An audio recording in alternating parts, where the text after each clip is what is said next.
Humanity's first contact with the Galactic Coalition was supposed to be a momentous occasion, a time to prove Earth's worth in the vast expanse of the galaxy.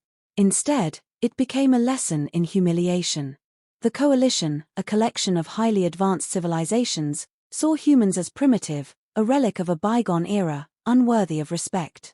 Earth's technology was centuries behind, and the various alien races mocked humans for their lack of spacefaring prowess. Humanity's presence was dismissed as nothing more than a curiosity. Diplomatic talks were reduced to snide comments and polite condescension. The Coalition gave humans a single, outdated ship as a gesture of goodwill, or perhaps as a way to rid themselves of something useless. This ship, a rusted hulk from a bygone war, was barely capable of space travel. Its weapons were obsolete, its shields cracked and weak, and its engines sputtered with each startup. They named it the Ironclad, a symbol of mockery rather than respect. Among those who received the ship was Captain Marcus Quinn, a decorated officer in Earth's fledgling space navy. He had spent his career navigating political minefields, fighting for the recognition of humanity in the galactic arena. When he saw the ship assigned to him, he didn't flinch. He wasn't here to play by anyone's rules. With his crew of misfits and underdogs, Quinn was determined to prove that humanity was not some insignificant species to be ignored. They would show the galaxy that Earth was not weak, that they could rise to the occasion even when given the most unlikely of chances. The ridicule from the Galactic Council only fueled his resolve. Quinn saw the Ironclad not as a symbol of failure, but as a challenge. If the Coalition thought humanity was weak, they were about to learn the hard way how wrong they were.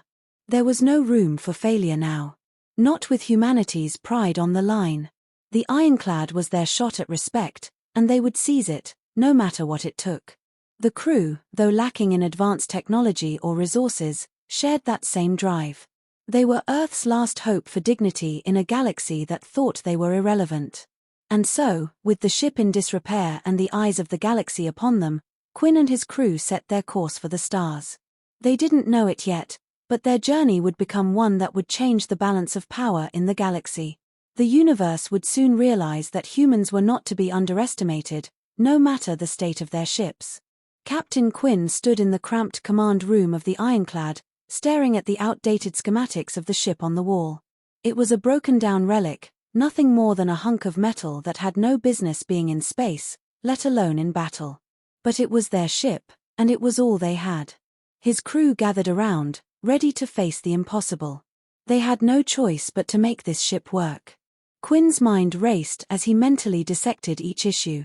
The engines were on the verge of failure, the energy systems were inefficient, and the weaponry was laughable by galactic standards. Yet, in the back of his mind, a plan was forming. Human ingenuity was their greatest asset. They didn't need a shiny new vessel. They just needed to think outside the box. The crew dove into action, each member using their skills to tackle specific problems. Lieutenant Hargrave, the ship's engineer, began stripping down the engine components, adapting parts from the damaged sectors and salvaged debris. Using old Earth technology, they pieced together a makeshift fusion core that could boost the ship's engine performance, just enough to outrun most threats. It wasn't pretty, but it was functional.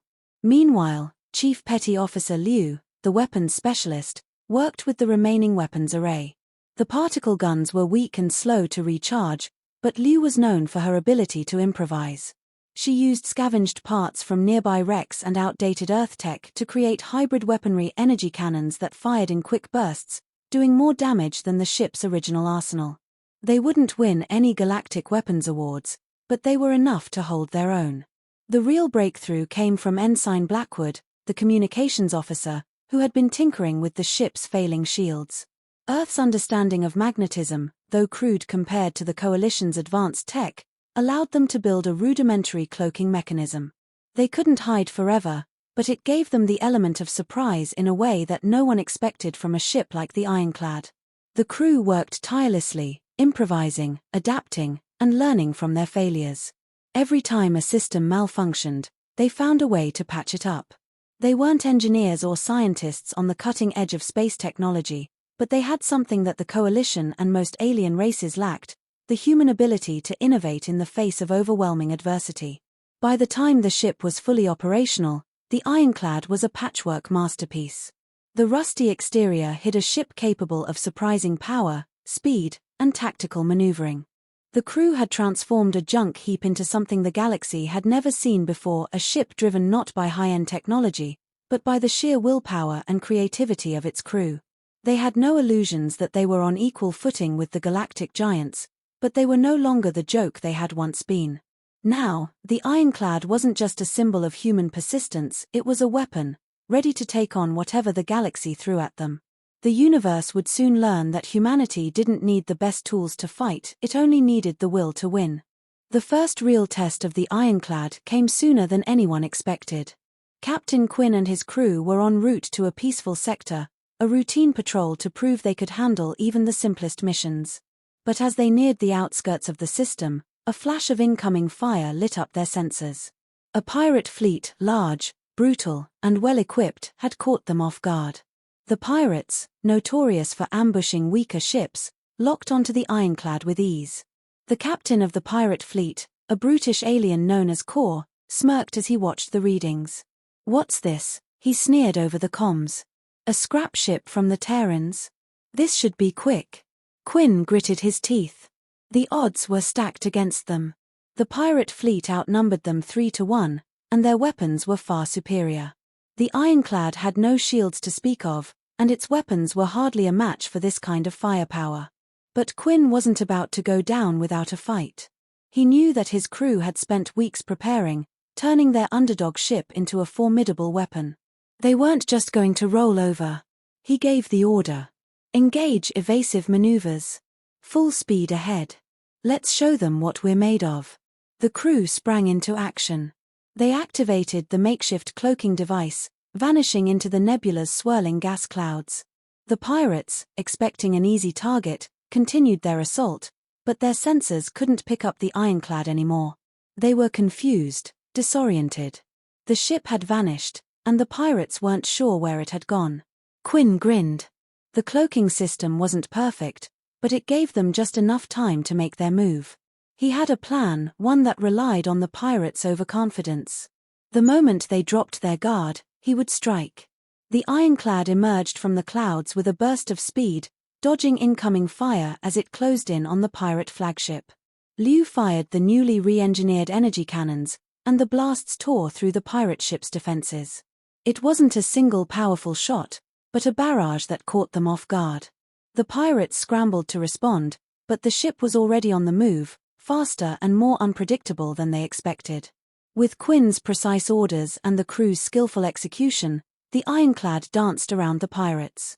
It used the environment, the nebulous gas clouds, and asteroids to their advantage, turning the battlefield into a maze. The pirates were blinded, unable to track them. Meanwhile, Liu and Hargrave used every advantage they had, firing their improvised weapons and hitting pirate ships where they were most vulnerable. The pirates began to panic. What should have been a straightforward attack turned into a rout. The ironclad, a ship they had mocked, was now causing chaos in their ranks. The pirates, used to overwhelming their prey, had underestimated humanity. One by one, their ships began to fall. In the end, only Kor's flagship remained, battered and bleeding.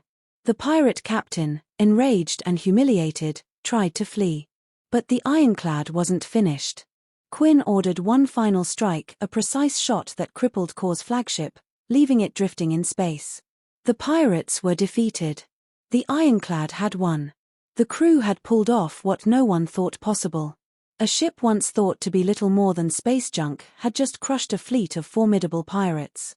Word of their victory spread like wildfire through the galaxy, and suddenly, humanity wasn't the joke anymore. The galaxy was watching, and they were learning the hard way that humans were not to be underestimated. The news of the ironclad's victory spread across the galaxy like wildfire. The coalition was stunned. They had underestimated humanity, dismissed them as weak, primitive, and unworthy of respect. But now, a single ship, cobbled together from scraps and piloted by a crew of so-called misfits, had just destroyed a pirate fleet many thought invincible. It wasn't just a victory, it was a statement. Captain Quinn was summoned to a high-level meeting with the Galactic Council. The same beings who had laughed at humanity now had to face the reality. Earth wasn't just some insignificant species. The ironclad was living proof that humans could achieve greatness, even with the most limited resources. Quinn entered the council chamber, his crew standing behind him. The room was filled with alien leaders, their eyes fixed on him with a mixture of curiosity, disbelief, and grudging respect. The silence was thick, as if the weight of their misjudgment hung in the air. It was clear that the coalition had never expected to see humanity rise so quickly. The head of the council, a dignified alien leader named Elith, finally spoke. "Captain Quinn, I must admit that I underestimated you.